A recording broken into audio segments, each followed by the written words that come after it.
نن دې غړ د خوشحالي خبر دی عمران باره کې هر سړي په خپل باندې یو خبره وا عمران به کله رها کی او کله رها کیږي نن هغه باره کې د غړ د خوشحالي خبر راغله دی بشیر افضل مروت دا کوم خبره کوي دا هغه ویل دی عمران په کومه طریقه باندې استقبال کیږي په ټوله دنیا کې به د استقبال چاني شي چې کوم د عمران خان کیږي نن دا شیر افضل مروت دا خبره کړې ده او په شیر عمران هم در کلاسې دوه ولد علي ماهان دا خبره کړې ده او د عمران د جمعې پر ورځ باندې لازمي راکلاسيږي د علي ماهان نن خبر دی علي ماهان دا خبره کړې ده بستر علي ظفر هم دا خبره کړې دی په لوی د عمران به امیشته دی چې د جمعې پر ورځ باندې راکلاشي نو او د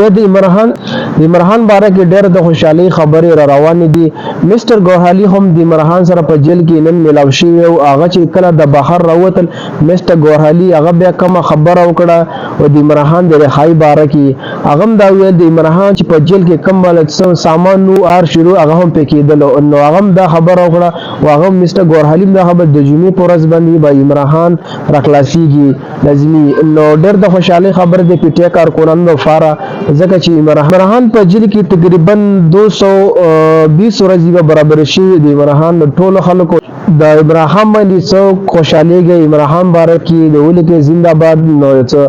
عمران باره کې خاصه کمنټ وکړي نو دا خبرو د عمران د جمعې پر ورځ باندې راځمي راکلاسيږي علي ماهان هدا نه خبره علي ماهان دا خبره کړې و د جمعې پر ورځ ان شاء الله راکلاسيږي عمران لازمي نو ډېر د خوشحالي خبره د پټه کارکونان د فارم الله تاسو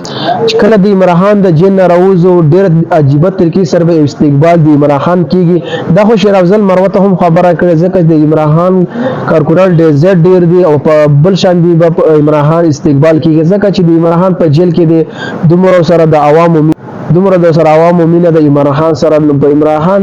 نو به په کومه طریقه باندې استقبال کیږي تاسو ګورئ چې د عمران په هر